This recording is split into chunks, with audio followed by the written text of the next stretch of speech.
The European Championship qualifiers are brought to you on Eurosport by JVC.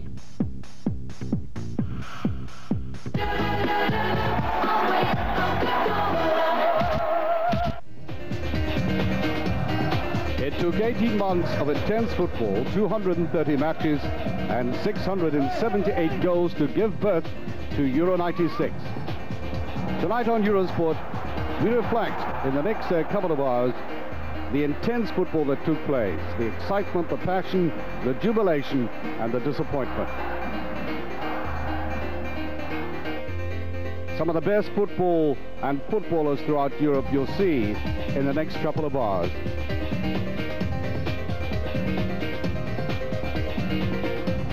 The 8 groups, and with so much going right down to the wire.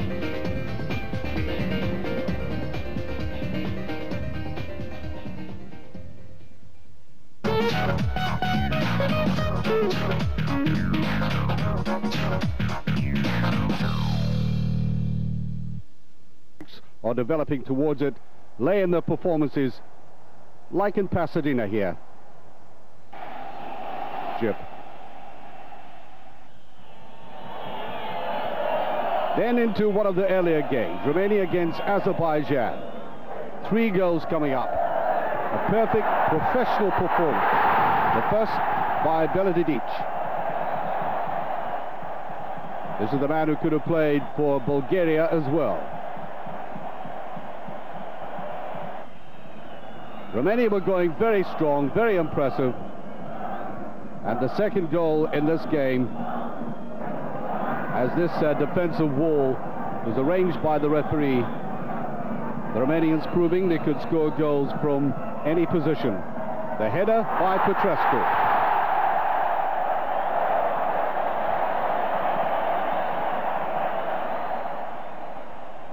And one of the great advantages they've had is having a great striking force up front. The name, Radochoiu. A man playing so splendidly in Spanish football, carving the defense wide open and helping to beat Poland. 2 goals from a defender in this instance. The ball swept in by Beledidic again.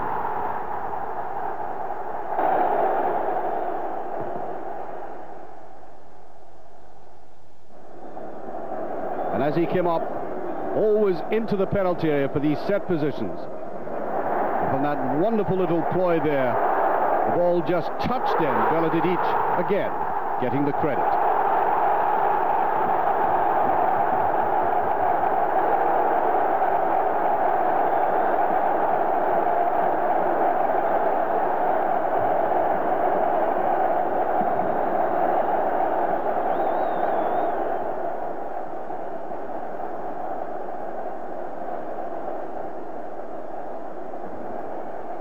The crowd really enjoying themselves.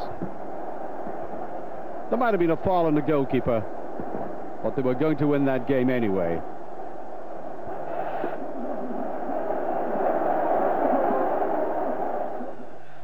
And then Israel. They had drawn the first game, they needed to win this. And almost in marshland, it was Lakatos who scored the first goal.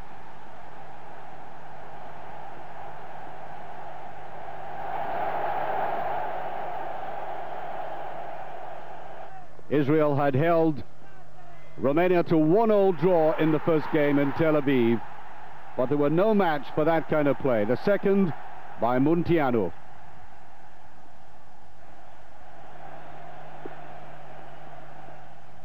It sent spray up as it reached the net.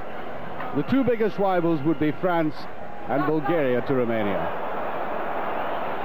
While France, of course, had been beaten in the World Cup qualifying group by the stunning last-second goal by Kostadinov.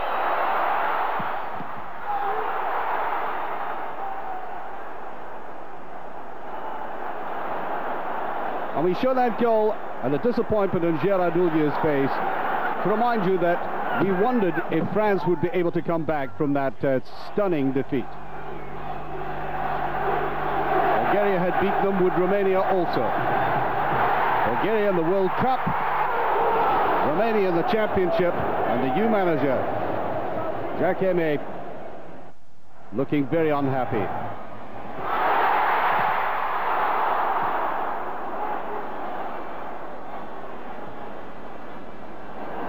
A game that turned out to be a no-scoring draw, with the best chances falling France's way, but unable in Saint-Etienne to get the winner.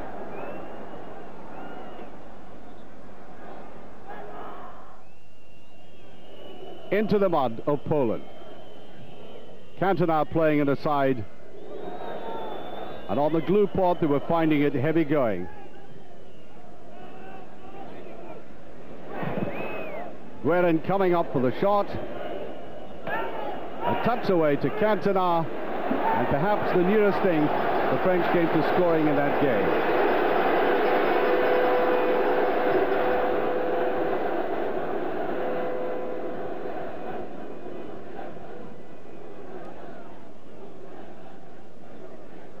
Good play by Yorkaev, who had come into the Paris Saint-Germain team from Monaco and had established himself just in behind the front runners in the French national side.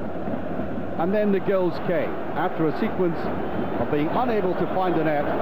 Simple little goal there by Papin, perhaps one of the most embarrassing for the goalkeeper he's ever put in. And then Patrice Loco, the man who moved from Nantes to Paris Saint-Germain just on the spot, and out of a pitch that began to look like the battlefield at Passchendaele. 2-0.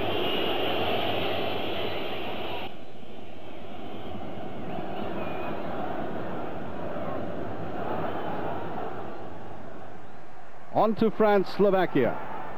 The goals now beginning to come. A goal there by David Ginola, the man who was to leave to go to English football, to make it 2-0 at that stage. The final goal of the game, scored by France's Players' Player of the Year, Vincent Guerin of Paris Saint-Germain.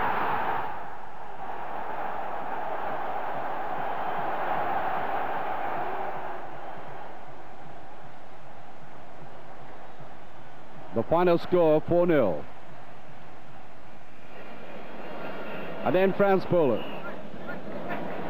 The Poles had this very strong man, Juskowiak, as a potential player to break away with a suddenness that could beat any defense. He certainly illustrated it here. The first goal of the game.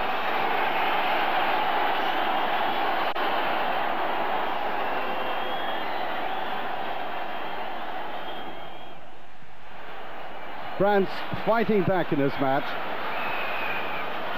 Ball slipped inside. Wonderful goalkeeping. And that frustration was beginning to show, as it had on Girardouli's face previously. Aimé Jacquet looking quite upset.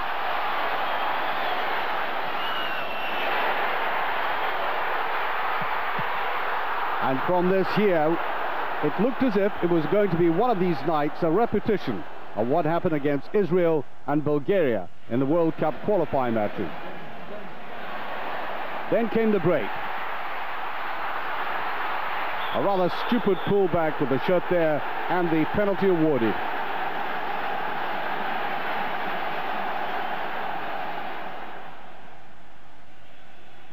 Zidane brought down, and Lizarazu with the penalty. And the anguish was palpable.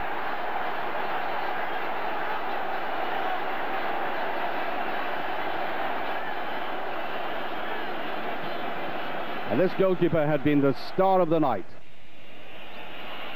But credit to the French, on this occasion they kept ahead, as did Yorkaev. And he looked a much happier man now. Yuri Yorkaev. The relief felt all around this stadium.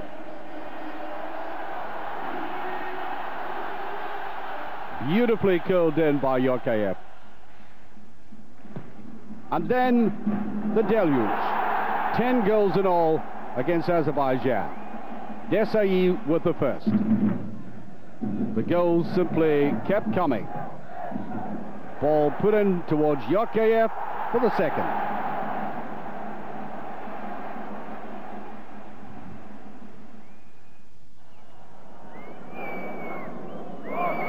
The French had got away with it, just saved themselves against Poland, and now they were a relaxed looking side, and with the aid of a deflection, Vincent Guerin made it 3. Pedros, the old player, coming up here to take advantage of a rather amateurish looking goalkeeper, and that was 4. The French were hungry, and the next goal by the big central defender, Lebu, but done in such a style as Romario would have been proud of himself.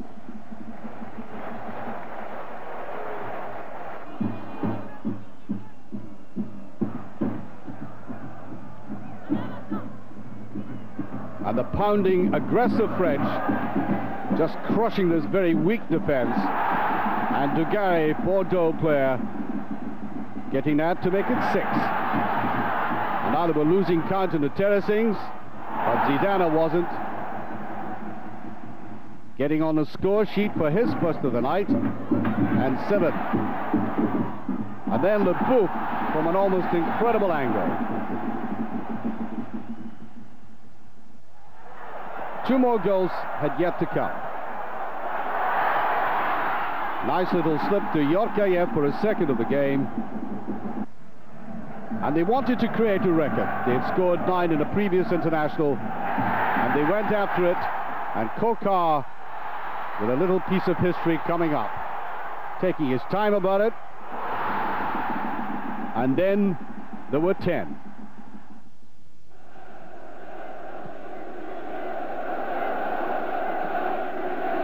Romania against France. A real crunch game, this one. Perhaps the most important international that France had played in many years. They had to make sure by going for a win, and that introduction there by Carambeau, the man playing in Serie A, of course, brought back into midfield, but with the ability to break into a penalty area like that and scoring the first goal of the game.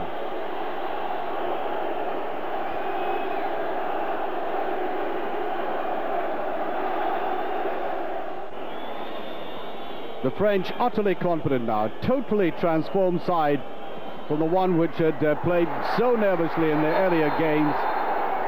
And again, Yuri Yorkaev turning out to be an invaluable midfield player, again with a penchant for scoring timely goals.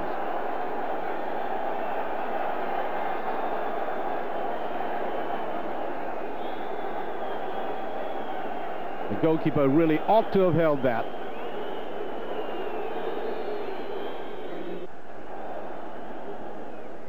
And with the French quite superior in this game, a little turn of events. Watch Lakatos, who looked offside when the pass was made, no flag, and he accepted the gift.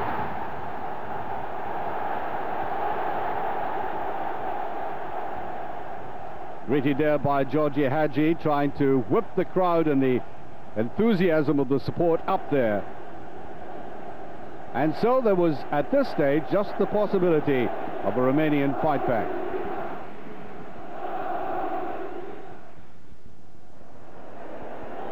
But it all ended, and ended gloriously for the French. The ball played forward to Zidane, no hesitation. Driven gloriously in. The Bordeaux player, who had been well supported by his teammate in the previous game, Dugarry, getting right on the score sheet after that glorious pass put through by Maida. Any hesitation and he might have lost this opportunity, but he put it away with great certainty. Romania, of course, had an excellent record. That had been their first defeat And in this game against Slovakia, it was the master himself, Georgi Hagi, who was to score 2 goals.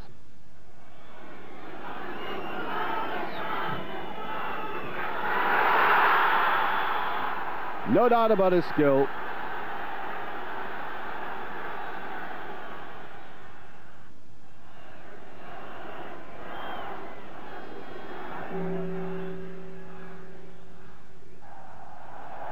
And now into France-Israel. This, the country which had caused such an upset in the Parc des Princes, this time out in the Normandy city of Caen. Jokov opened the scoring very late on in the second half, just when the French nerves were beginning to get frayed.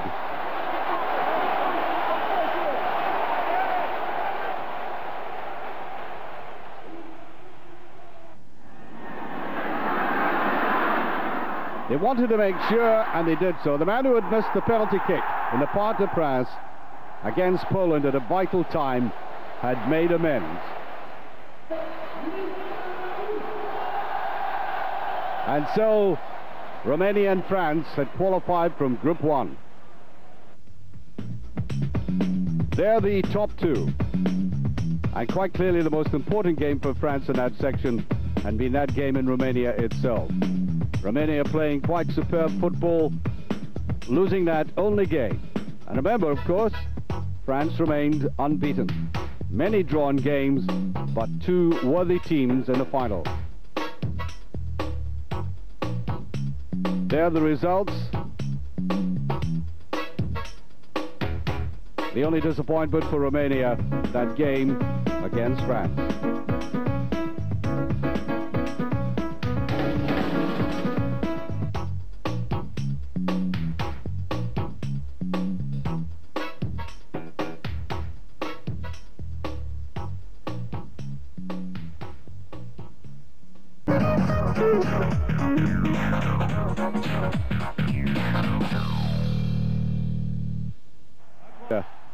Scoring that winning goal.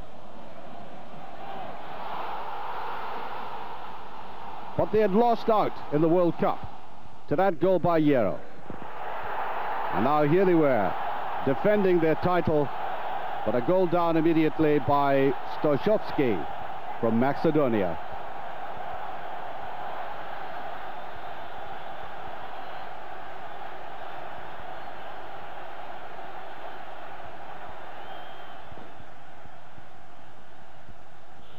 Denmark getting the taste of what the new nations might be able to throw at the more established ones. And then a beautiful ball by Brian Laudrup onto the head of Flemming Poulsen, the man who tragically is now out of football because of a serious knee injury. That was how it finished.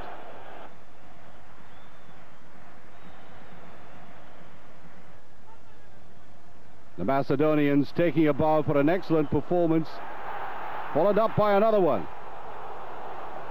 Even though Mark de Grijzer had hit the crossbar there, and a goal by Verheyen had put Belgium 1 goal up, the night and the glory was to be taken by the newer nation. Paul van Hemst quite delighted about that. Not so in the second half, when suddenly Macedonia came to life. Dreadful blunder by the goalkeeper. And the ball swept in by Boskovski.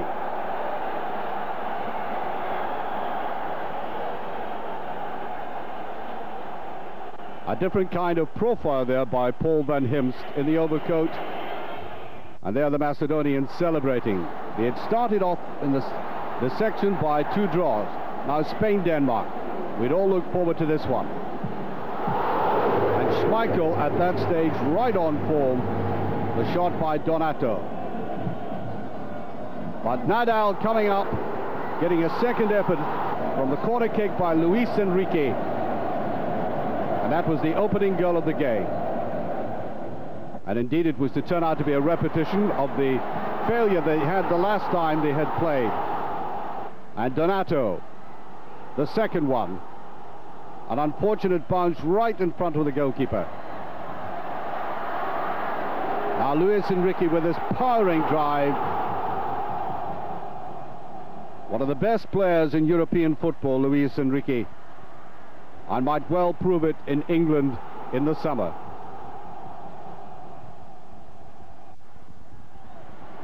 Indeed, there looked to be more agony, and the Spaniards, I think quite rightly, annoyed that that goal was disallowed. He looked to be marginally onside when the pass was actually made. Final score 3-0. On to Belgium, Spain. Could the Spaniards do it away from home? Didn't seem like it early on in the game when the ball is put back for De Gruyter again, and a very positive finish by the striker. 1-0 to Belgium. But you cannot discount the big man who comes up so often for Spain. As the ball is put through there, back comes Hierro, and with lovely skill and a great deal of perseverance, gets the equaliser. The man who had knocked Denmark out of the World Cup, and there he was again. As the ball is played inside, watch Guerrero. Great play by Luis Enrique again. And Guerrero about to go through, one of the most talented players in Spain, the youngest player ever to have gained a cap in Spain, brought down inside the penalty area.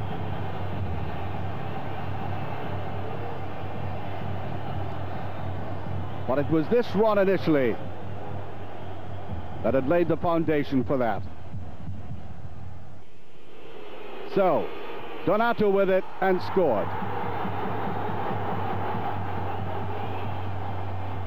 2-1 up at that stage and still playing with great confidence. A young side, average age 24, and Julio Salinas. That made it 3-1. And an outstanding performance by the game's best player, Luis Enrique. He had been at the root of the penalty kick, and then he goes himself on a solo to get the last goal of the game. And the Spaniards were proving they could play convincingly outside their own country. But then, in the return game, things weren't so easy, even after Guerrero had opened the scoring.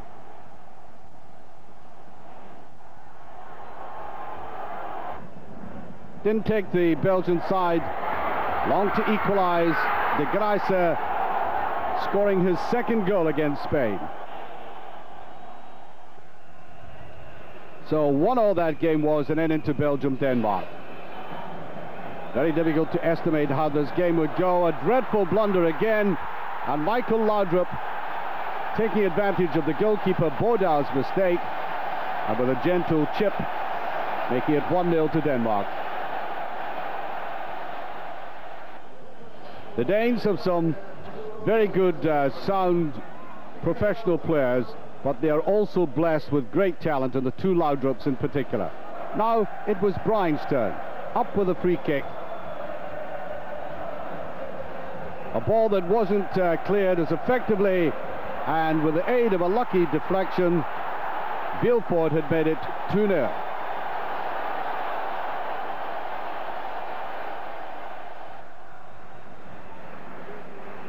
The Belgians had had a disappointing time in the last home game against Spain.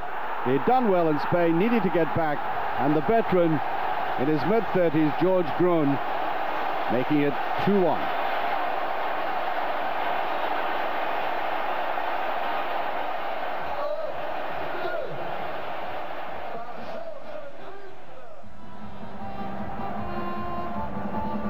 The attack still going on, and Denmark really on the receiving end.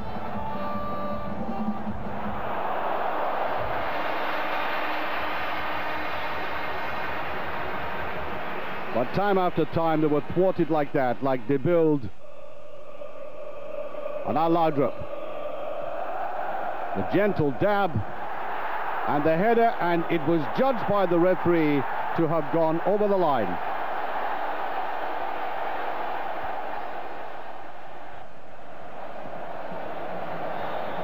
The header by Vilfort.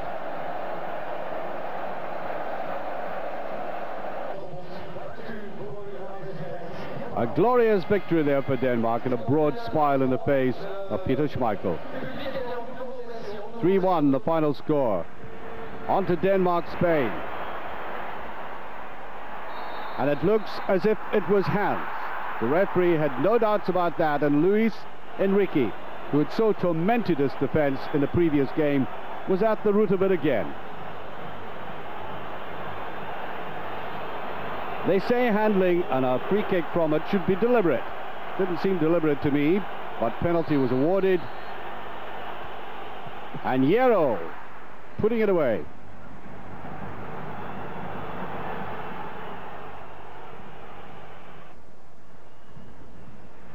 To their credit, the Danes fought back, very proudly wanting to maintain their title. Glorious pass inside from Brian Laudrup to Vilfort, and that made it 1-1. Now Denmark, Armenia. These are the games that Denmark had to win. Started off well with Schoenberg getting that opening goal. They'd find it tough against a very tight defense, but the second one launched in there by Christiansen. And then Laudrup getting the final one.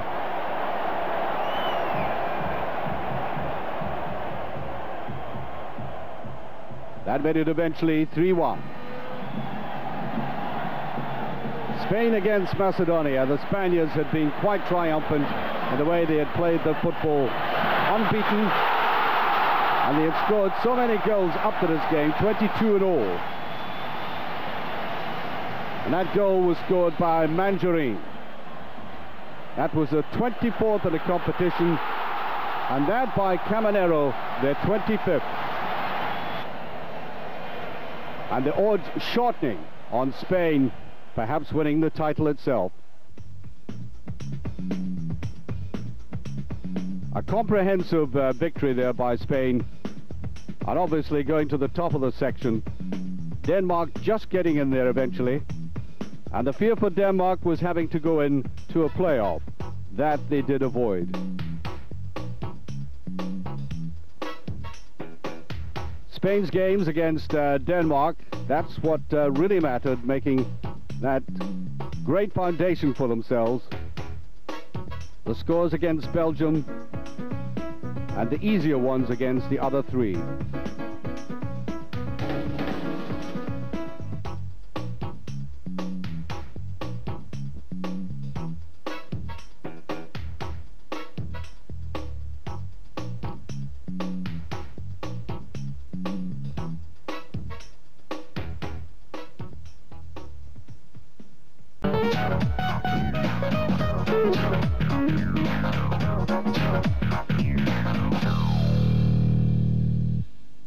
It wasn't at all surprising that Sweden were installed very much as one of the favourites to win the championship itself, after having proved in the United States how good they were.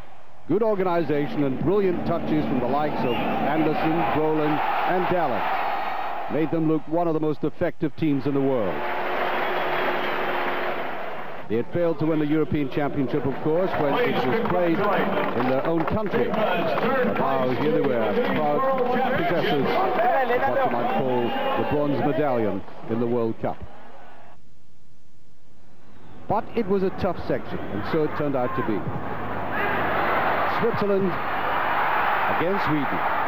The opening goal there by Kenneth Anderson. Starting off again, what he had stopped in the States. Only 4 minutes had gone in that game, and that made them look very, very much fancy. Switzerland had never qualified for the European Championship finals, and consequently that goal by Oro in 36 minutes just gave them a little more encouragement. I mentioned Dallin before. This was a typical finish. It was these kinds of Sergi's powerful bursts that it got Sweden to the States in the first place. But it petered out. and petered out on the back of a blunder. A blunder by Blomqvist in exactly 63 minutes. A goal conceded by Sweden at the worst possible time in the game. That encouraged the Swiss. Beautiful run forward by Sforza. And Switzerland had gone ahead.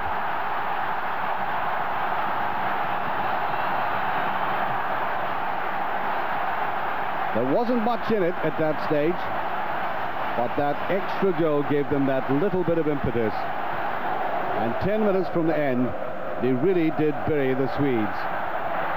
As the mist fell, there was a clear side of goal, obviously, for Turkelmaz to make it eventually 4-2. Then Switzerland, Iceland.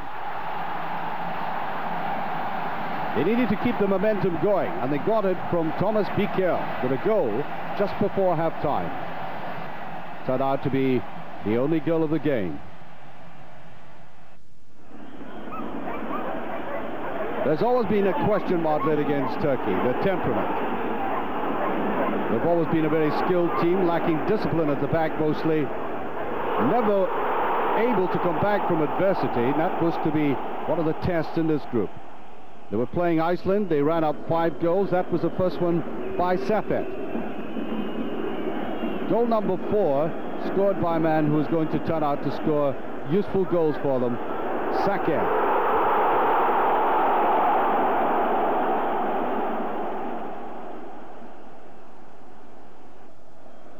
And then the final goal in the game, 5-0 through Sergen. And the Turks were doing what every other team in this competition had to do, and that was to mount up goals against weaker opposition. They had taken the right trail, but this was to be a bigger test for them, playing against the Swiss. And the opening goal coming from Koller, although the Turks protested that a Swiss player had been offside. The goal coming in exactly 7 minutes in that game. Watch the player breaking on the right. He's inside the box there when the header comes forward. But the goal counted. Things looked worse. 8 minutes later, Bickel breaking away. The man who had scored the only goal, and it turned out to be a very vital one, against Iceland, getting the second here.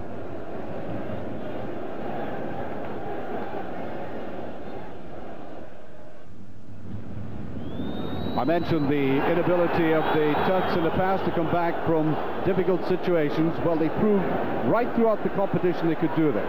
They left it in this game just a little bit too late, despite that spectacular goal by Recep Seten, 5 minutes before half-time. What they had engendered was team spirit. Okay, they lost that one, but they maintained that spirit throughout. And showed it in this game against Sweden. A clumsy tackle, Dallin goes down, and the penalty awarded.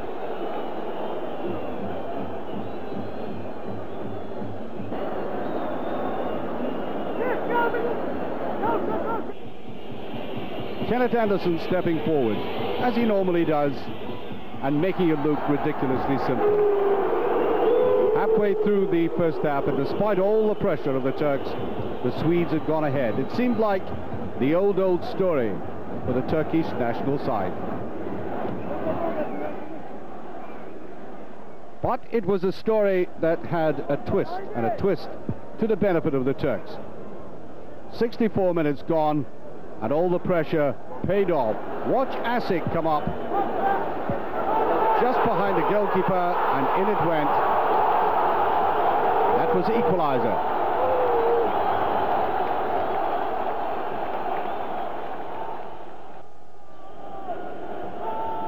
It was the goal that gave them great strength. A team that in the past might have been demoralized at this stage then began to flow well.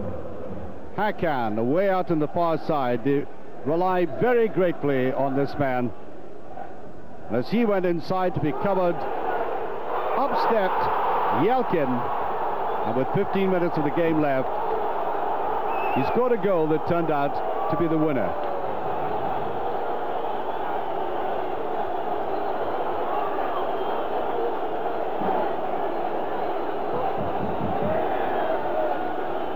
You might have put your money on Sweden to get something out of this game. But at the same time, when that result began to come through, you began to wonder if the Turks were really a force. It was in this game that they proved they distinctly were. Hakan, with that glorious finish.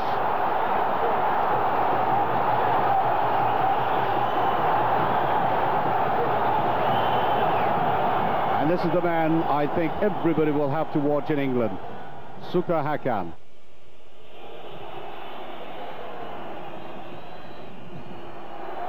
And Hotiger, although he got the equalizer there, I think the Turks had proved only too well how effective they were going to be.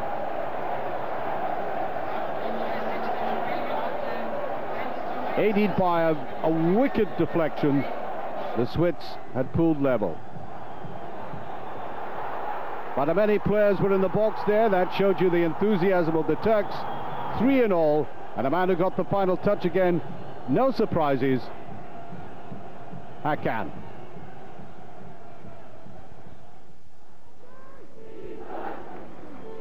On to Iceland, Switzerland. Difficult night for both sides on a difficult pitch.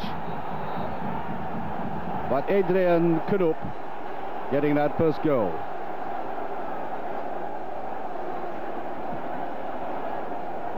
This was a very vital game for the Swiss, given that they had lost that game against Turkey rather surprisingly. And the man with the Turkish name getting that.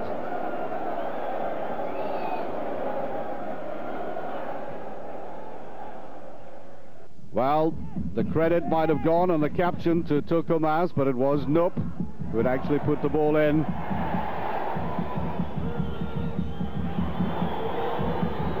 And this time it was Tokomas. Knup the first one, Tokomas the second.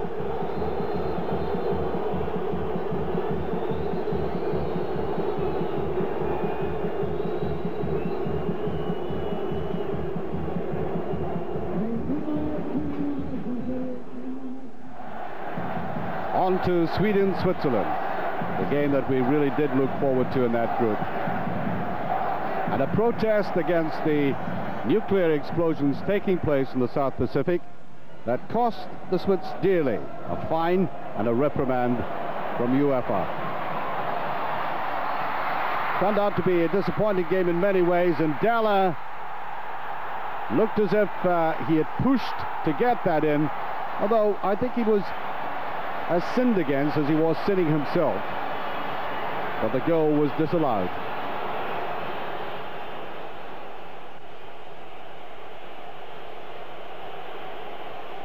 A real tangle there. But at the end of the day, I think the way that Dallin had gone right in between the two men, the referee had made the right decision.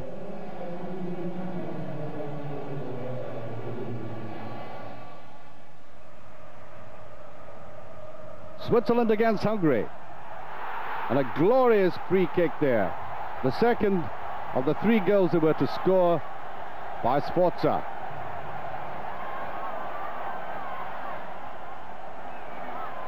And nowadays, in modern football at this stage, given that it is difficult to beat the defenses, free kicks like that are invaluable. And then the goalkeeper badly at fault at the near post, as Orel put that one in. The Swiss were not playing spectacularly, but they were solid, and they were nicking in the goals. And Roy Hodgson absolutely delighted the Englishman, who eventually went to Inter Milan, and then of course replaced as manager of the Swiss national side by Arthur Jorge. But at that night, he joined in the celebrations. He was as happy as anybody else. And managers around Europe, of course, full of praise for this man, Roy Hodgson, the way he coached this side. Turkey-Hungary, the Turks had to win the game that night, And they did again, thanks to this big man with number 9, Suka Hakan. Tall, powerful player. And I think if he's given the right kind of backing by the Turks, he'll be a hot handful, scoring goals like that, off the back of the head.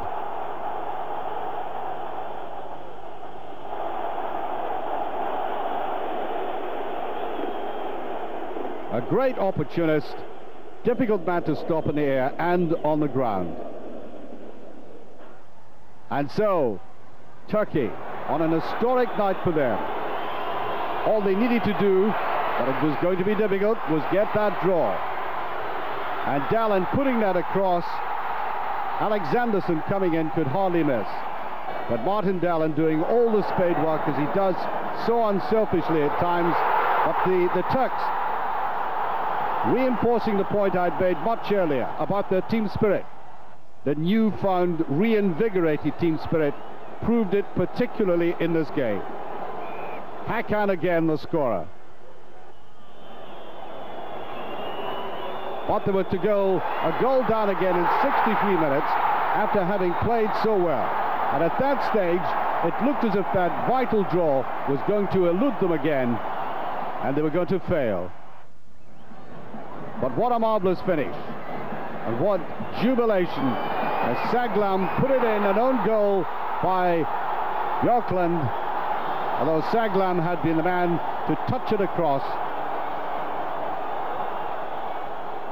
And could they hold out the remaining minutes?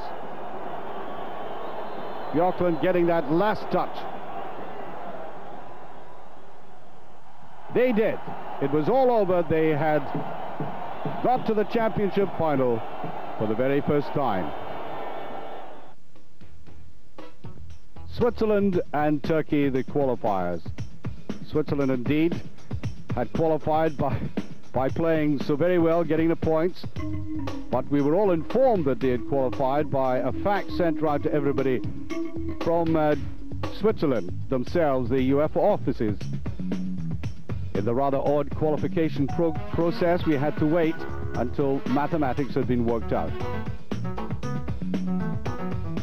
Switzerland's achievements, coming back from that rather awkward defeat at the hands of Turkey. Turkey, remarkable performance in many ways. Nobody really quoted them at all to come through there. And Sweden, so disappointing after the World Cup.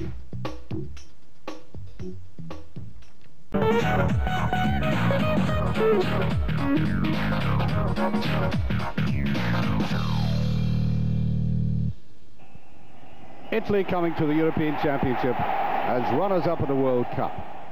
It's always an agony to watch a penalty shootout like this with two great players.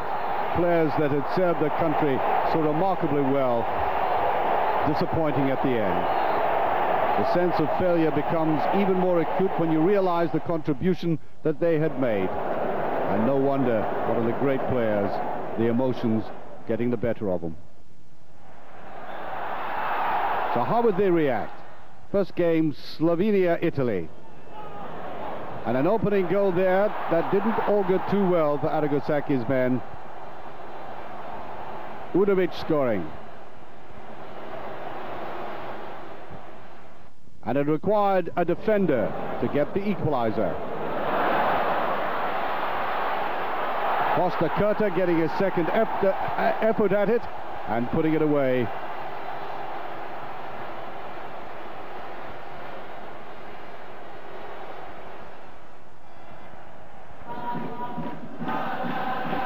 Croatia turning out to be the surprise team of the tournament. All worthy. Coming from a part of the country with a great heritage of football, and the opening goal by Suker, the man from Spanish football, and who again I think will be a man to be marked in the European Championships. Suker again going all the way round, bringing out remarkable saves.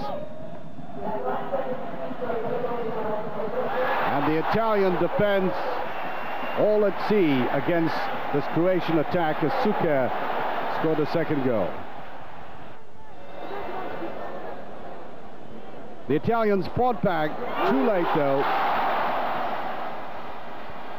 And this was to post a warning throughout Europe about the newer nations, especially the Balkan nations. Into Croatia, Lithuania. 2 goals there. And Kozniku, the man who plays in French football for Cannes, scoring that goal. And again, he had a whale of a night. 2 goals in that game, and people were setting up and paying attention to the name Croatia. Opening shot there, Prosinecki. And then on to Boban. Boban striking that in.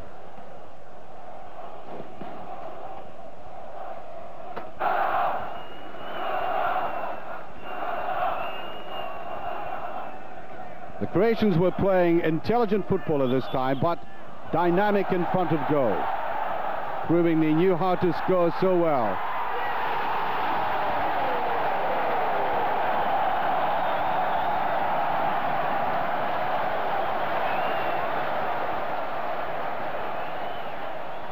So much better than some of the other weaker nations, and obviously able to take Italy on as well. The goals raining in eventually, ending up with 4, to the great delight of this crowd. A runaway victory, this one. A man from Casino Salzburg opening the scoring. Miljanovic. The first goal in a romp. The 4th goal coming up here. Boban with it. He puts the ball right across. The ball laced into the back of the net.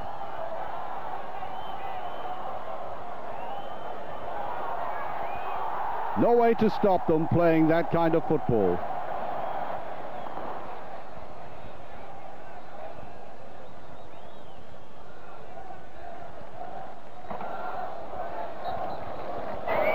When would it end? Prosinecki again with a cross. Suka with a finish, and everybody, I think, beginning to realize this was a real footballing force.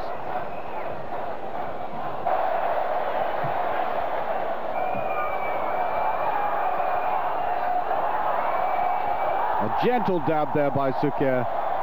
That goal previously scored, by the way, was by Stimac, not by Suka, but by Stimac.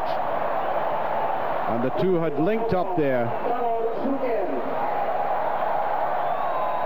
Just watch the languid way he just pokes that through, Suka.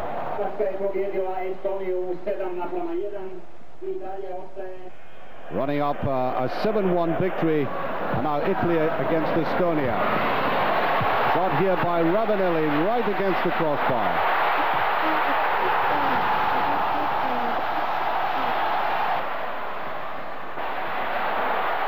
An opening for Zola, and he put it away.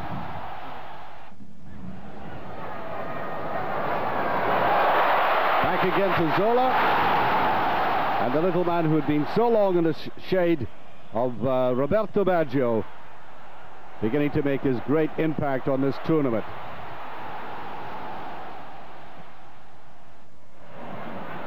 Neat little 1-2, Lombardo playing on the right. The man who was to break his leg eventually. On to Ravanelli for the 3rd goal against Estonia. Aragosaki's had his critics in Italian football. Well, Italian managers always do have that. But against Lithuania, that goal by Zola, neatly chipped in, everybody leaving it, and it was 1-0.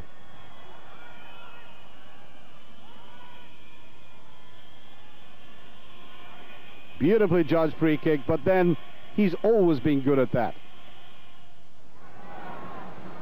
Then a game against Slovenia. Again, it turned out to be a very difficult game for them, and Ravanelli just squeezing a victory for Italy.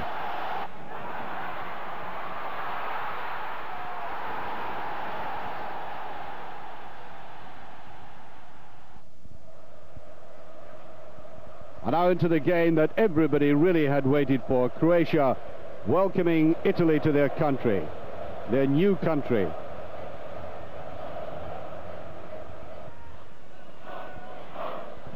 An unfortunate incident, of course, as the goalkeeper comes out, Italian goalkeeper Bucci, and a red card.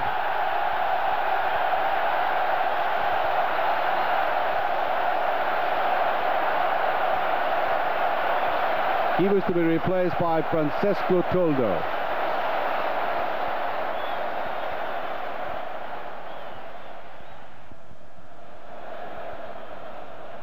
In came Toldo under difficult circumstances.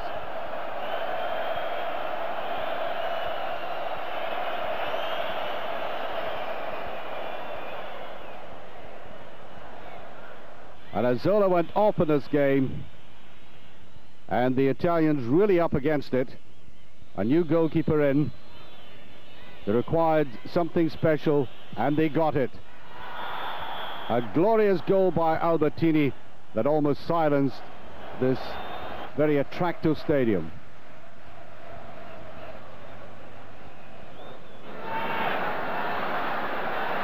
But back came Croatia. Alan Boksic going in. Ball just taken away from him. And the Italians really under pressure. Croatia might well have afforded a defeat here, but they were after more than that. Appeals for the penalty, and the referee waving play on as wave after wave of incessant Croatia attack came through here, and eventually the breakthrough. Toldo, the new goalkeeper. Boksic goes down, and it's a penalty kick.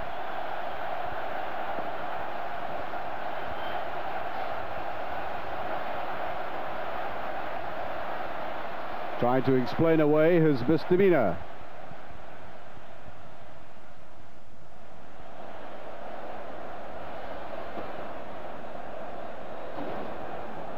But I think a penalty was inevitable.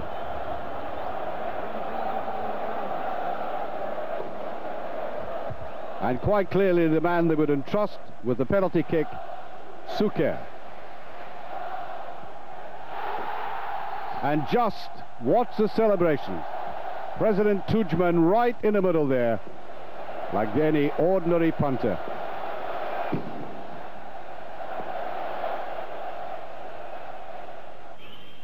Slovenia against Croatia. Suker again on the target. Jusovic giving him good support there with the first goal.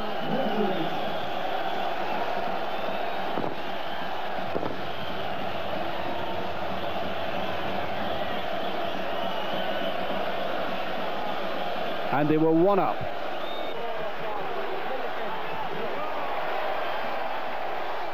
And then greeting their crowd, realizing that they had qualified for the first time, the new nation, the first new nation to really make an impact. Italy against the Ukraine.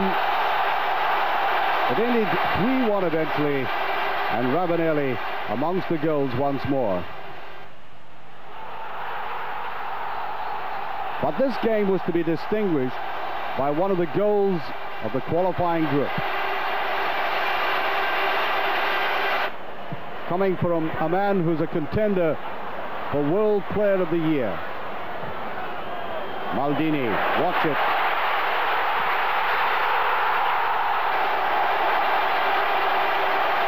The complete footballer, the man who can play on the side of defense, central defense, and come forward and score goals like an immaculate striker.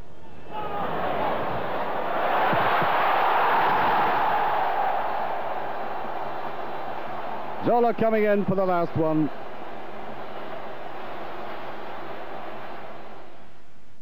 And for the first time, the Italians began to look confident. The ball swept across there again by Zola. There was a deflection, but there it was. Croatia and Italy through. Croatia particularly proud of themselves that they had topped the table. Italy hadn't impressed in the earlier stages, but came back very strongly indeed. And the play of Zola, something that contributed handsomely to the victories. Croatia's record, that draw at home with Italy, fairly significant, but less so than, of course, their away victory, 2-1. The Italians, as I said, disappointed earlier on, but they began to get their act together. The draw with Slovenia, perhaps very disappointing for them to start off with.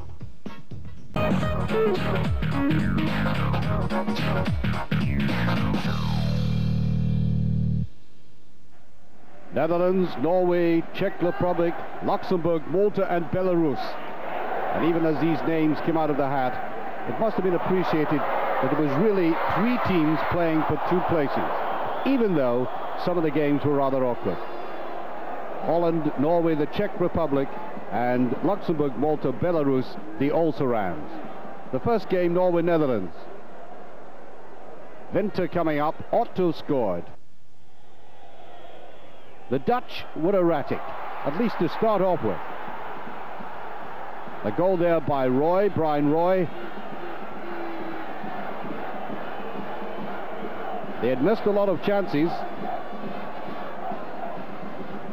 but they did know how to snap some of them when they came.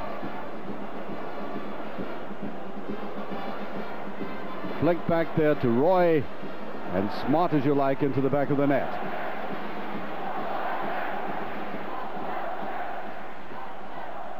But Norway deserved something out of this game, and eventually they got it.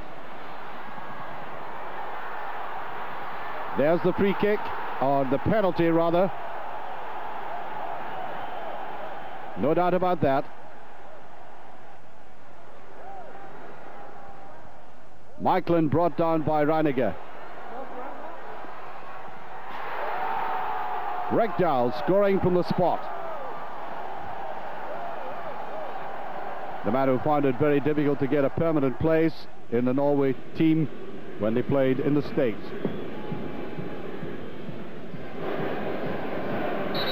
This was to turn out to be what I was talking about by Norway being, by Holland being erratic. They played reasonably well against Norway and now against the Czech Republic. A lot of opportunities, a lot of spurned chances, and Czechoslovakia were playing well, especially in defense. And the frustration was beginning to creep right through the Dutch ranks on this occasion.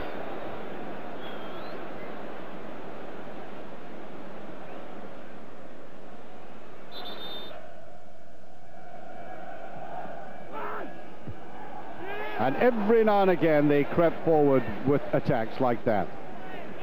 They could have sneaked a victory, but it didn't turn out to be that way.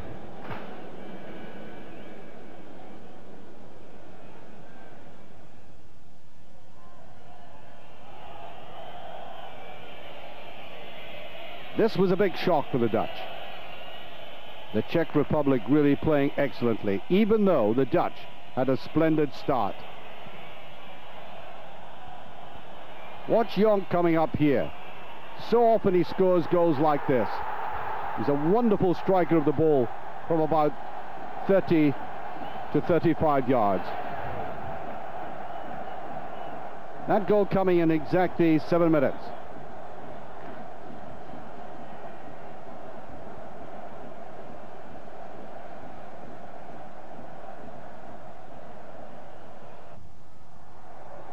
But then came the power of the Czechs. Excellent play on the right, and Sukravi right in, lacking cover, to score the equalizer. 49 minutes of the game had gone. They had thoroughly deserved that.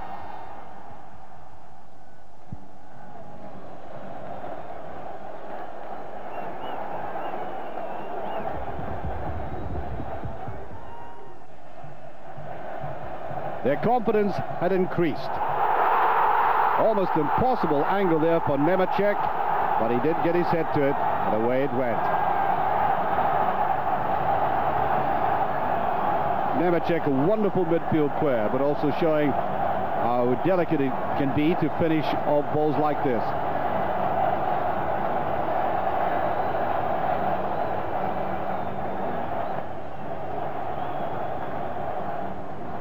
Two-1 at this stage, and thoroughly deserving to be in the lead.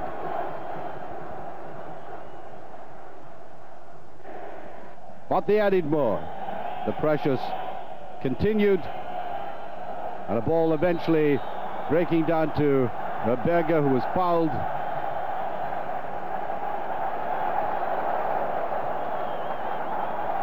The free kick awarded.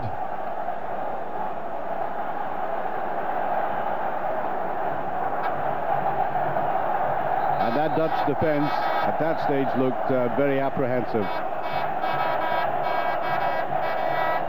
With the score at 2-1, they certainly couldn't have afforded to lose another goal.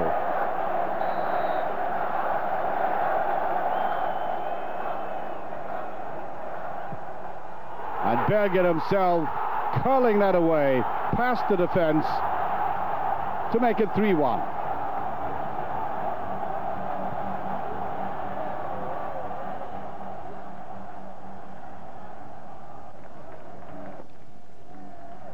Watch the players creating that hole in the wall brilliantly. That must have been drilled into them in the training ground, and it worked. So 3-1 in that game for the Czechs. And the Dutch really up against it. Another new nation. Belarus. Out comes the goalkeeper, and from an almost impossible angle, the only goal of the game by Gerasimets. 27 minutes of the game had gone. A remarkable goal.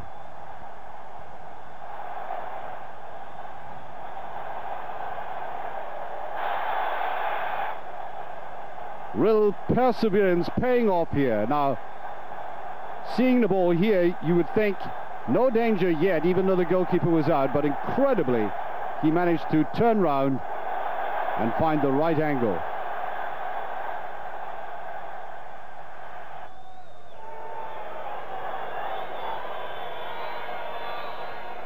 While the Dutch had their opportunities in the game again, they'd missed so many like this by Kleiber. It was disallowed.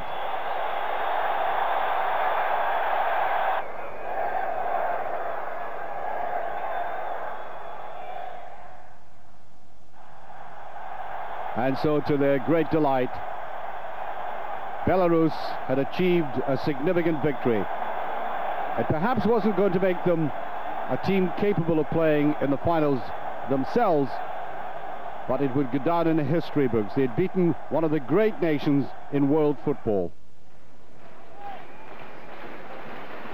Norway against the Czech Republic. If Norway were to win, they would qualify.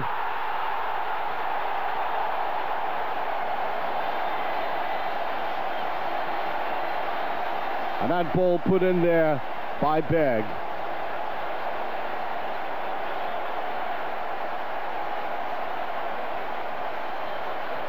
Hoisted high into the air.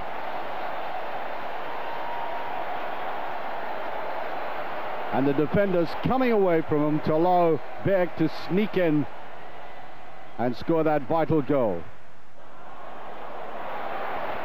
Certainly a lot of pressure after that by the Norwegians.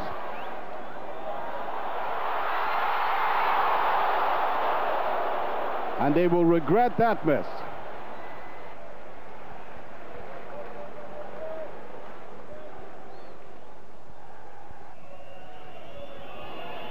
The Czechs, having survived this, pulled it off. Ball swept across, and Sukuparek coming in, 6 minutes of the game remaining,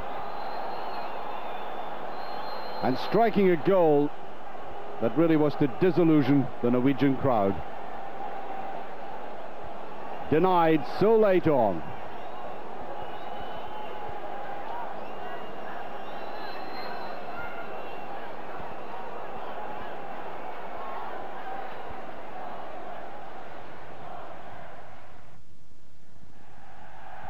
And I think that summed up the disappointment. So near, yet so far. And then the return game. Norway trying to go through.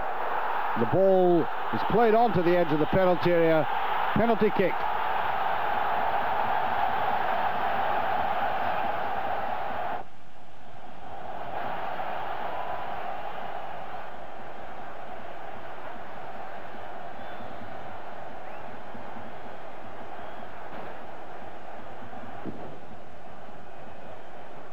The arms were raised high, and the referee, no hesitation.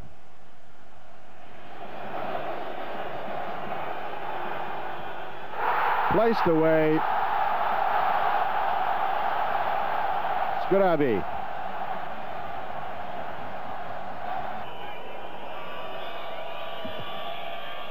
The ball floated in there again. Norway on attack this time. And just kept out.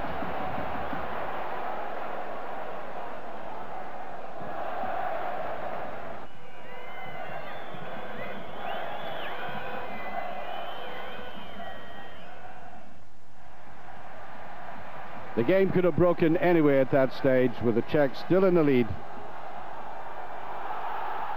Now the ball swept across.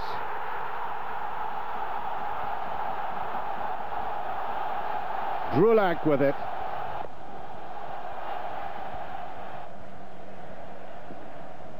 Neat play again. They'd always been shown to have good possession play, good passing in midfield.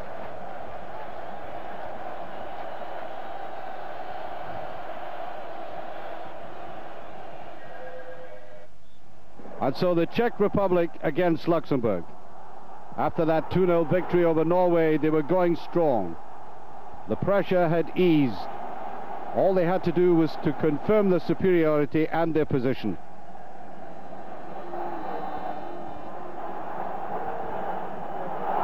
Drulak had scored so many important goals, and there again. This looked now a very good footballing team indeed.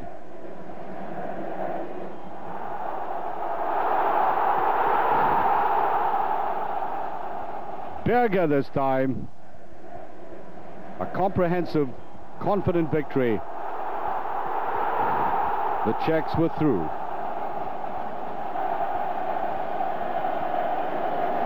They waited long for these kind of celebrations. The Czech Republic, and of course, an area that has always known and always produced good football.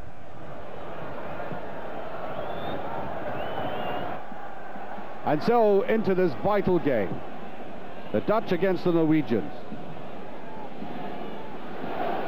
And the Dutch realizing even if they had to win, they might be candidates for a playoff.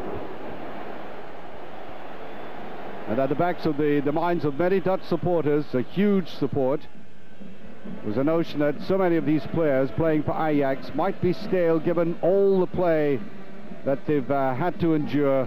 Cup games, championship, league games, internationals, but they did get a break there. A goal by Seedorf.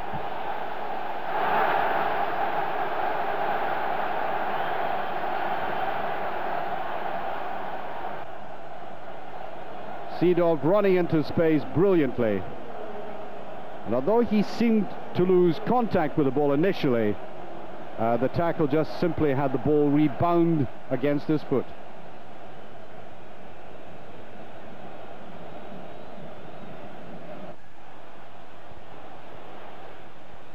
Every now and again the Norwegians were very awkward as they came forward.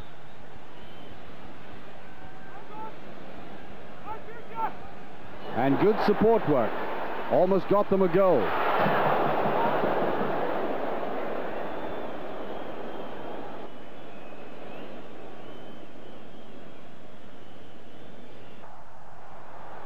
And then the breakaway. Norway had to push forward and they suffered the penalty. Mulder getting in there with hardly any defender in sight totally taken apart this time.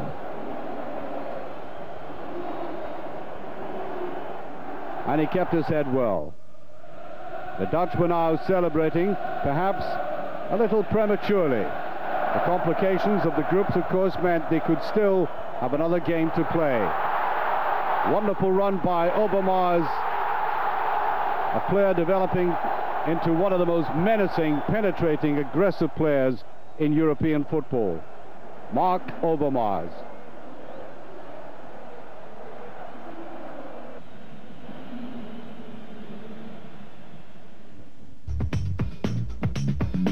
The Czech Republic had gone through, very proudly topping the group. The Netherlands, of course, now had to go on to the playoff.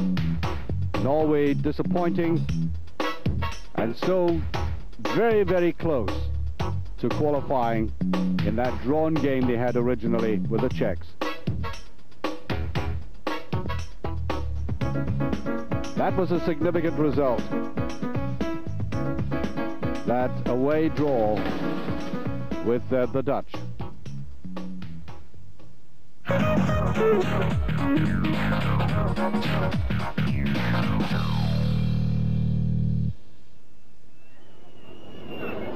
The Republic of Ireland, Portugal, Austria, Northern Ireland, Latvia and Liechtenstein. A group that you might think where the main contenders would be the Republic, Portugal, Austria and Northern Ireland. But they had to face up to tricky journeys. The Portuguese did it rather well.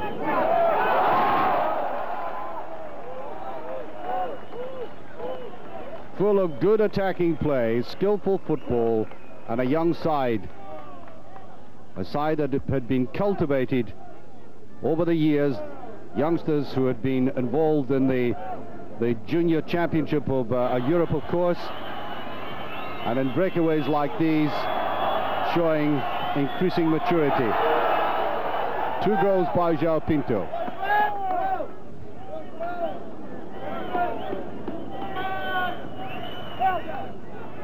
And no way back for Latvia.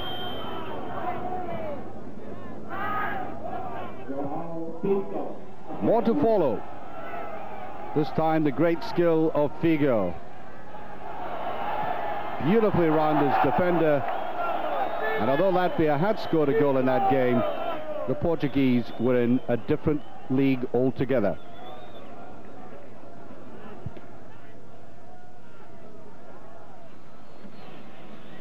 Portugal, Austria, only 1 goal in this game. And a foul by Polster there, Tony Polster. And the striker suddenly finding himself in his own penalty area and with an erratic tackle. Well, it did seem very promising there. Well, as a defender, Polster is a very good striker.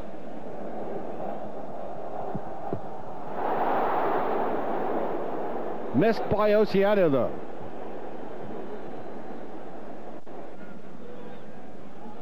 It gave them some hope.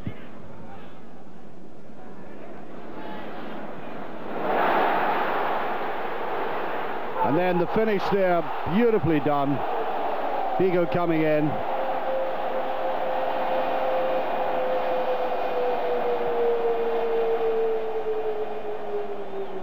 And that turned out to be the only goal of the game.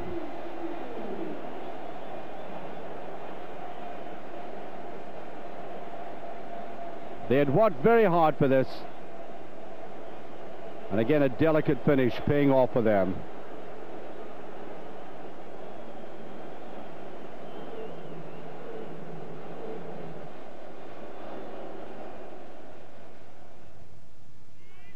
And so they had taken maximum points, a good start. They went to Liechtenstein and swamped them. Domingos scoring firstly. And this runaway victory only emphasized how effective they were as an attacking force. Liechtenstein were expected to be beaten, but the Portuguese did it in style.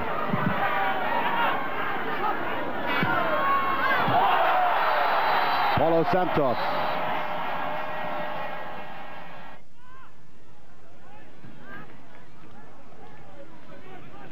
unrelenting, unceasing pressure from the Portuguese, and some splendid goals.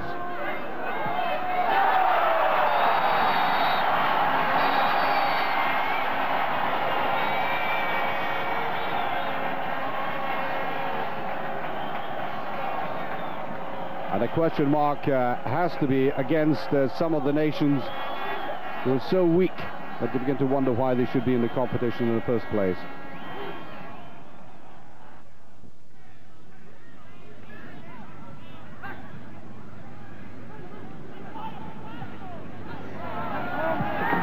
Well, the balloons had been well and truly burst, of course, before the second half. And the Portuguese and the crowd celebrating as Alves came up there again. Then a penalty.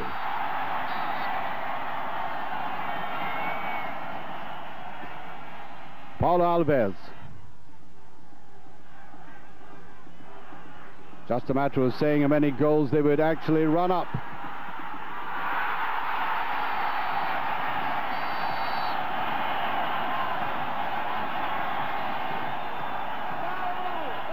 They were enjoying themselves, and there was a touch of exhilaration about their football. There was the occasional breakthrough by Liechtenstein, but they could do nothing about it.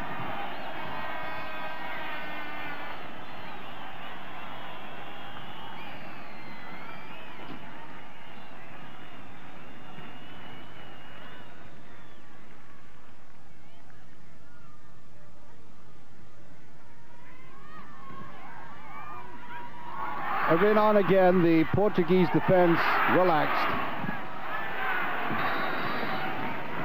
but eventually Liechtenstein quite outclassed.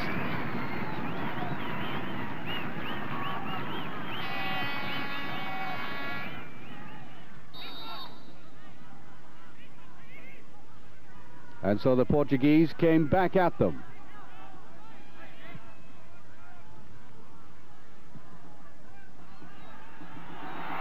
And rising above everybody else, Paulo Santos.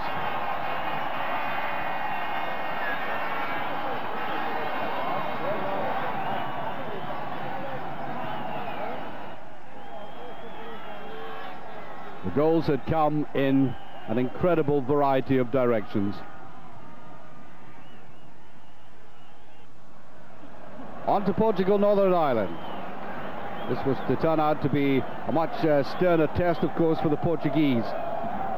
Northern Ireland under Brian Hamilton trying to reassemble themselves, become a force again, but they were one goal down, the goal by Domingos.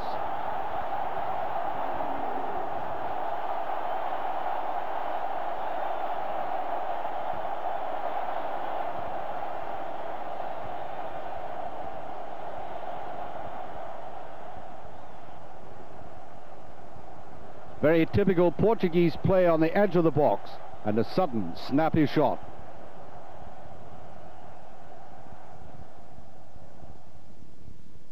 Well, the great Eusebio in, following the fortunes of Portugal, this time against Austria. The Northern Irish had drawn that game. That was a good result for them. It kept them in the picture.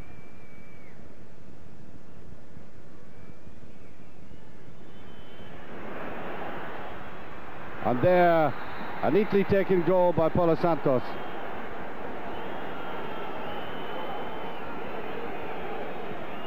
They needed good results away from home.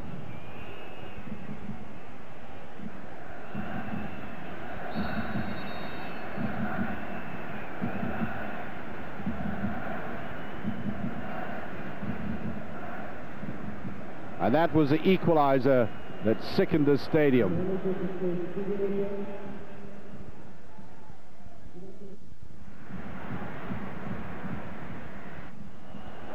And now to Portugal.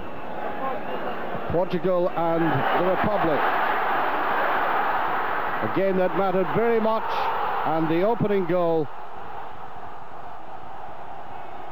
Rui Costa coming across.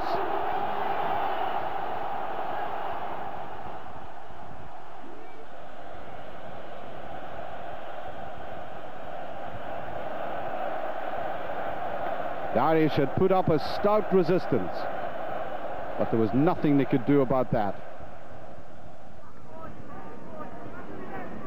All the pressure was coming on this Irish defence, and again they couldn't keep that out.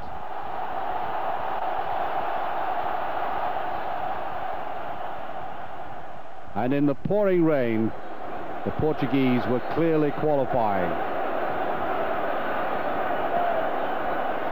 They had lost only one game in the group section.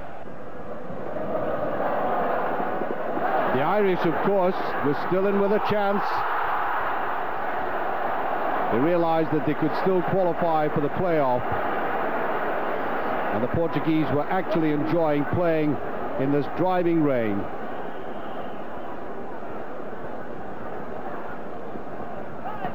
And very unfortunate not to add to the tally, but eventually they did. The final score in that game was to be 3-0.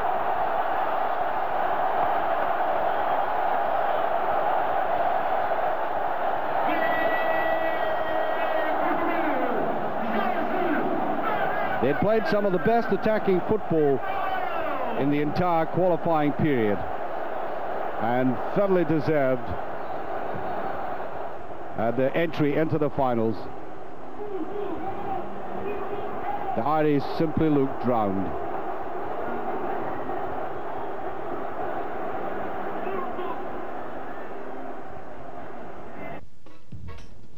Portugal through. The Irish had qualified for the playoff though.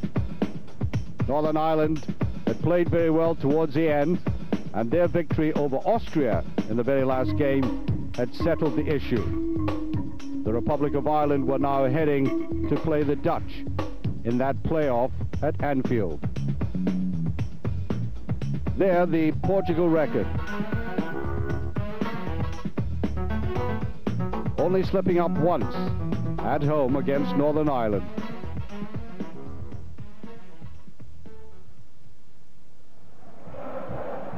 Another playoff.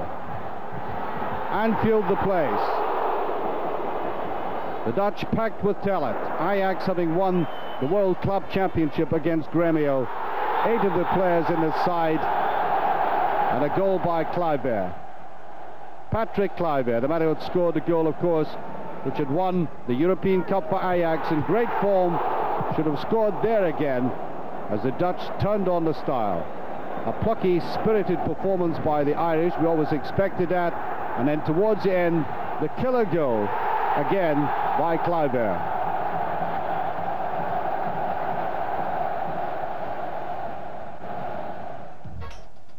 And the Dutch, they just made it.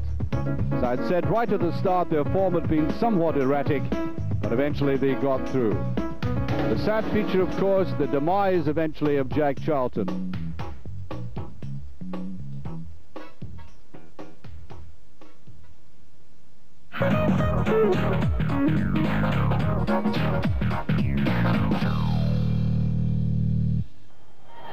The Germans and the Bulgarians drawn together in the European Championship, but who could forget this game played between the pair in the World Cup. That glorious goal by Stoichkov, one of the best of the tournament. That had made it 1 each at that stage, but one of the great stars, Lechkov, who plays his football in the Bundesliga with a winning goal. The Germans were not likely to forget this man.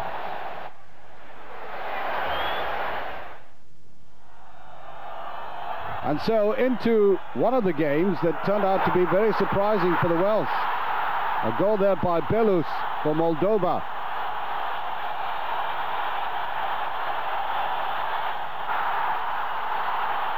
Again, one of the newer nations making an early impact on its place in European football. Exactly 20 minutes later, that sneaked through the Welsh defence for the second goal.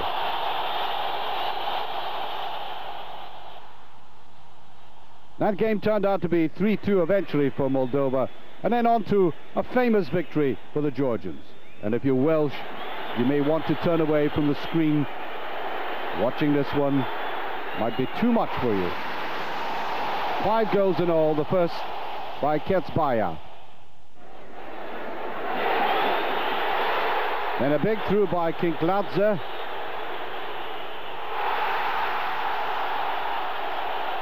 And Welsh embarrassment was beginning to rise.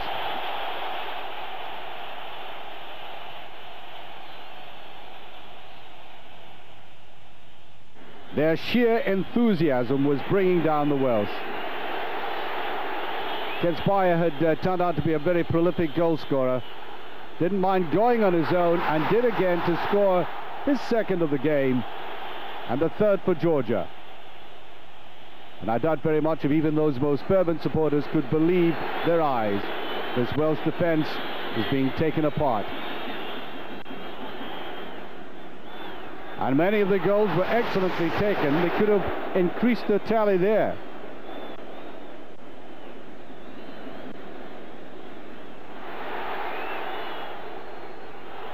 But they weren't long waiting for it. And that delightful, almost impudent chip by Gogli Chigani in 59 minutes put the game well out of reach of the Welsh. But they weren't content with that. Last goal by Arveladze, and it turned out to be a real drubbing for the Welsh.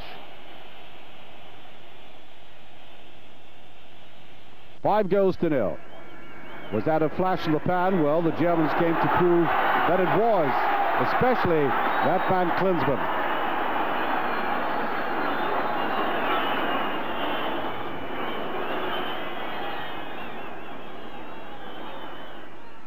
The first of his 2 goals.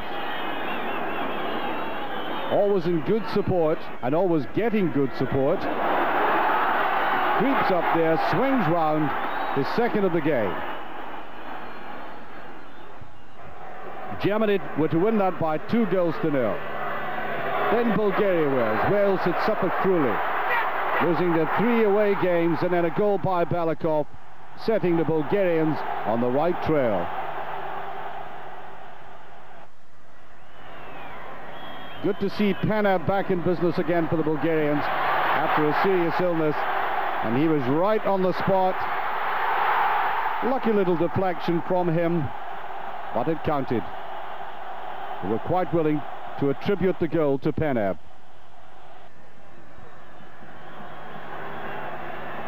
This a much better one. He has the height and he has the intelligence in that penalty box.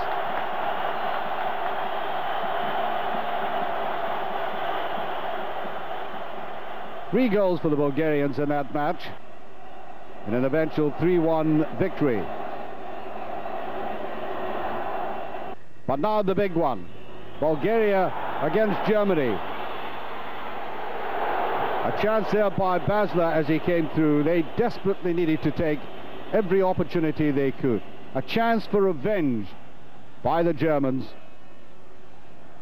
And look at that, chances thrown away.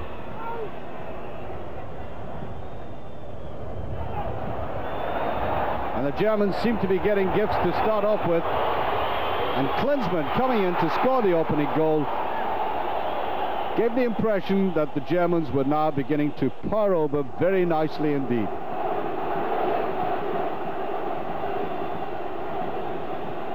It had turned out to be a very good aggressive performance by the Germans earlier on. No thought of deep defense, just going at the Bulgarians. And so it turned out to be a goal coming up here, beautifully swept in there by Strums. And at that stage, nobody thought for a moment that the Bulgarians could come back. But oh yes, they were to.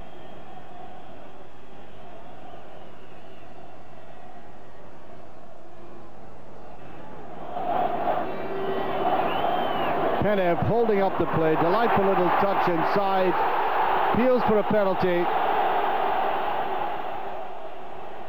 and it was given.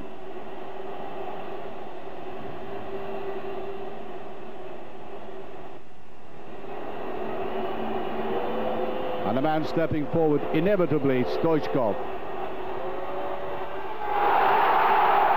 Made the goalkeeper go one way, the ball the other. It was the beginning of a memorable fight back.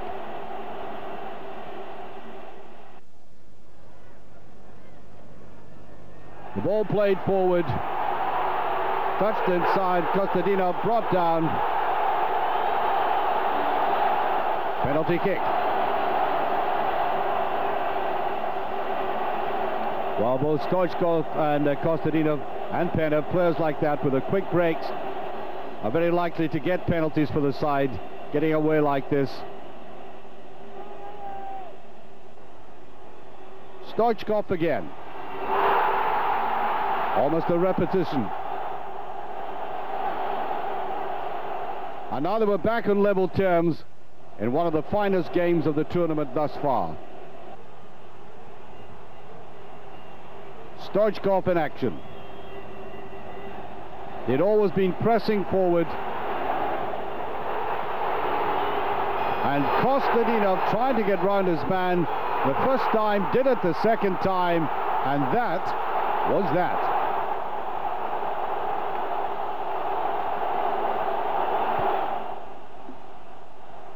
They'll never forget that one. They may have beaten the Germans in the World Cup in the United States, but coming from 2 goals behind against a very powerful nation. Very seldom are the Germans in a lead like that and then pull back to defeat. They were this time. And now Germany against Georgia. Georgia gone in the lead. Surprise start, and then Moeller came forward to get the equalizer.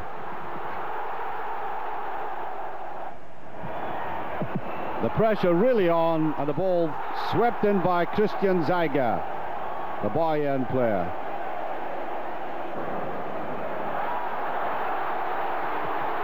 And almost inevitably, Klinsmann giving them problems, and from the rebound from his attack, Kirsten made it 3-1. And now the Germans could relax.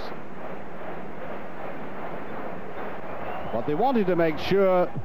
Thomas Hessler with the corner kick, Marcus Babbel with the header.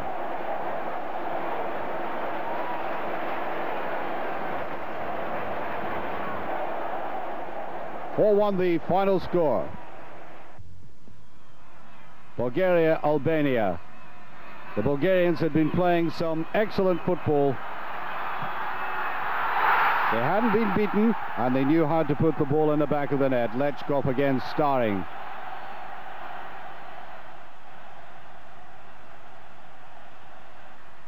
There were to be another 2 goals in this game, and the last one came from Kostadinov. That was it.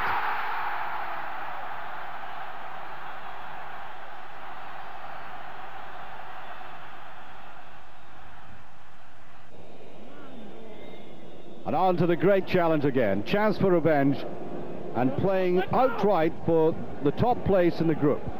Both teams, in actual fact, had qualified by that stage because of the previous games, and there was an excellent start by Stoichkov.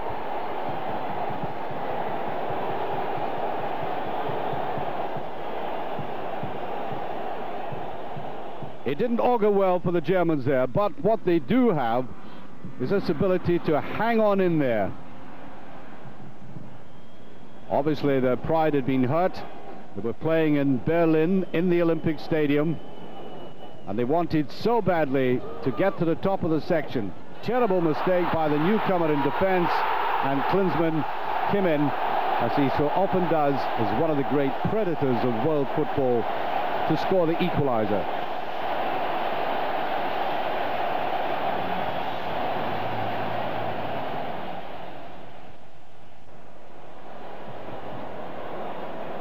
And then a goal that really mattered, scored by a great player who does it so often, Thomas Hessler. You wonder how this little man can find these gaps, and that ranks with a great goal he scored in the European Championship to save Germany against the CIS late on in the game. They were 2-1 up at that stage, and a penalty to follow here.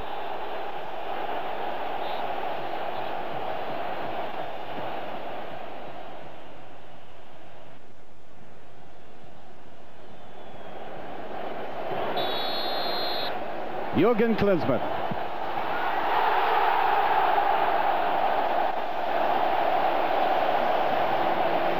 The man who had scored goals that was taking him near the top of the table for international goals for club and country over the season. So Germany did it after all. Rather nervous start for them. That defeat in Bulgaria after being 2 goals up had stung their pride. But they have staying power and you can never discount them. Nobody will discount them in England.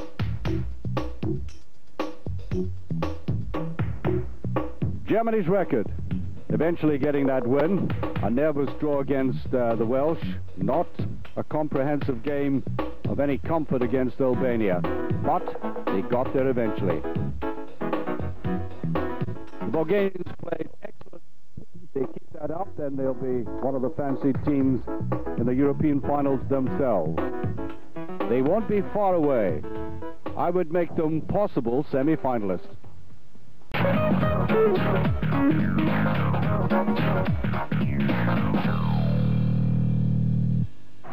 One of the basic rules, of course, in trying to qualify for the finals is win your games away from home, especially your opening game, and that's exactly what Scotland did in Finland.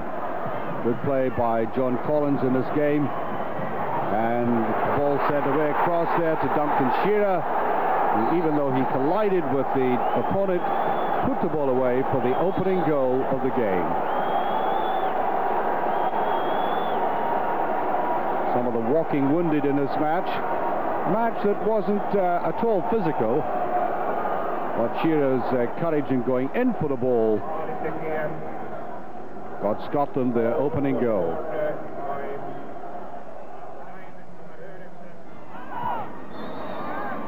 And our supporters travelled far and wide. Eurosport was there, as we always are. The second goal coming up. Ball out to Collins. He didn't waste a moment, and he puts it away for the second.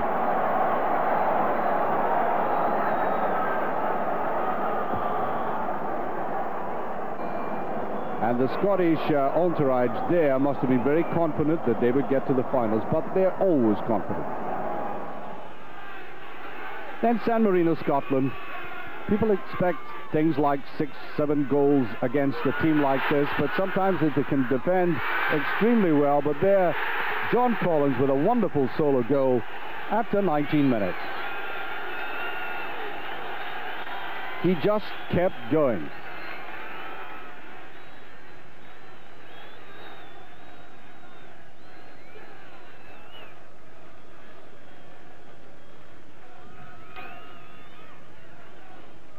Taking on player after player. He's particularly good at these dribbles and just able to squeeze it in.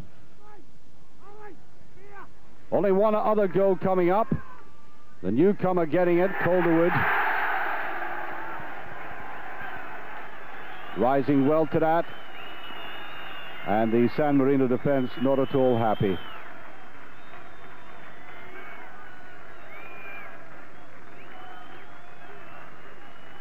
Still, it was another win away from home. Gary McAllister flighting in the ball beautifully. On to Russia, a very hard pitch. Difficult to get any balance on it. And the Russians, apart from that, found the Scottish defense very tricky indeed. Winter settling down and Scotland settling down into a solid performance again, as Tom Boyd had one of the chances of the night, but good defending by the Russians. And you did get the impression from early on in this game that it would end goalless.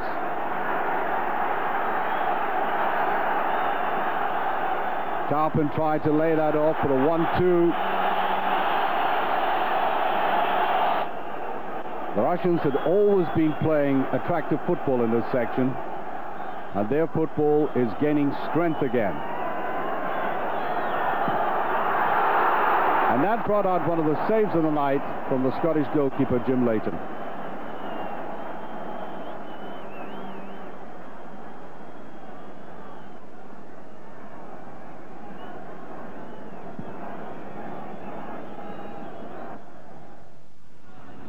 On to Russia and San Marino.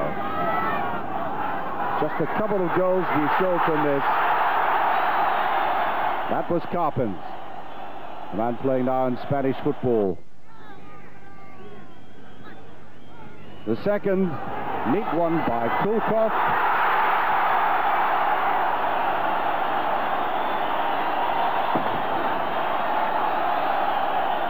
And it was all very easy for the Russians. And as usual, San Marino with their entire team inside the penalty area.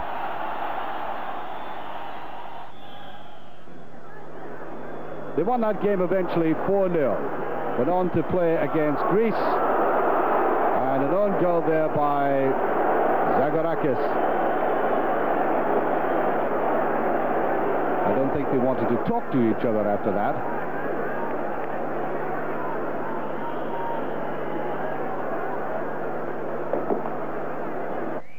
A pure accident, but it gave the Russians that head lead.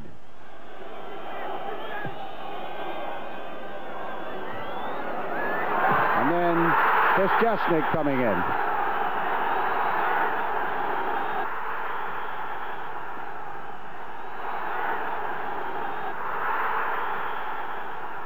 Just taking his time about it, and the ball just trundling over. That ended up 3-0. Now Finland, Russia. And this is where the Russians really let rip. Carpen, opening goal.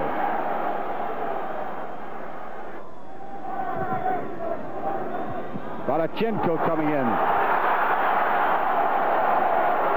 That's a goal that actually made it 3-0. There had been another one in between. They were playing with great ease, good coordination, solid defense, and good attacking and finishing. Goal blitzed in there by Kulkov again. The Russians, an impressive outfit. They didn't let up in this game at all. Neat little goal there by Kolyanov.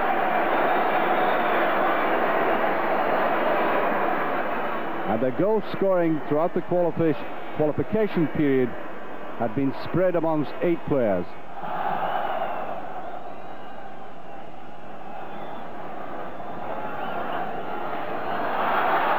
A neat little touches here. And that went in. An own goal on Solidis. The Greeks were making a habit of it.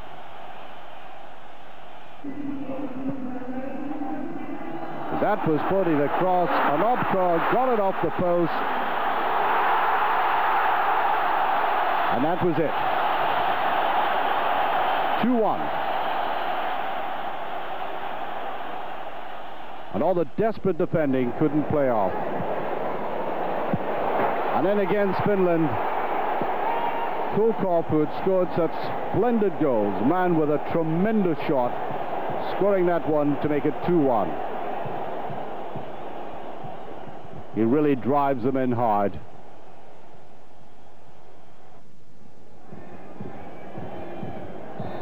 I think the Russians will be very impressive in the finals themselves. Kiryakov just nudging that over the line. A lot of good football in them. Sometimes they disappoint in finals. They might not this time. And certainly deserving that. Scotland finishing in second place. Going on, of course, to be drawn against the great rivals England. Greece had promised earlier on that they might do something, but I think a reflection of how disappointing they were in the World Cup finals themselves. They just looked indifferent. Russia's record, and a good performance there by Scotland, who drew against them in Moscow and in Glasgow. Russia and Scotland through. Scotland's performance, and these were the significant results, playing against Russia and of course getting that winning goal against Greece in their home game.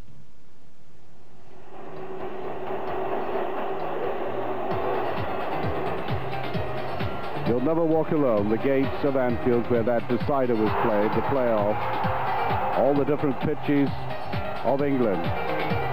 Elland Road. There has been a tremendous ticket demand, and sales for tickets have simply stopped. I'm quite sure everybody agrees that with the organization and the enthusiasm of the English supporters and the supporters coming from abroad, that this will turn out to be a marvelous tournament. Villa Park, another great footballing center.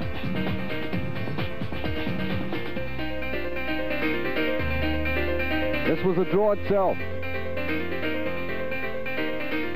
Sometimes draws are anticlimaxes. This one wasn't.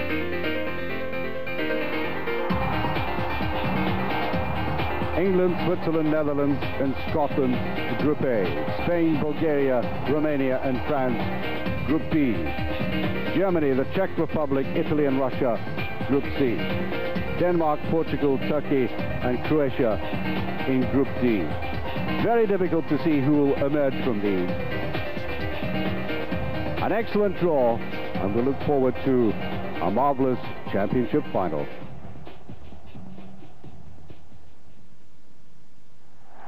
A trip down memory lane. The European Championship finals have been graced by great football.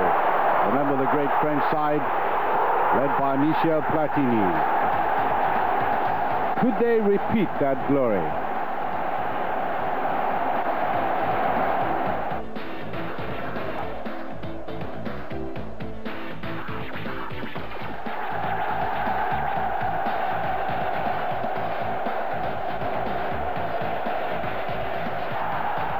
The Danes, of course, with that surprising win.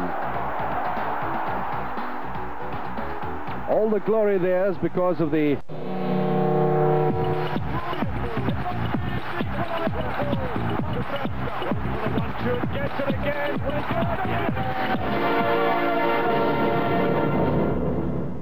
The European Championship qualifiers were brought to you on Eurosport by JVC.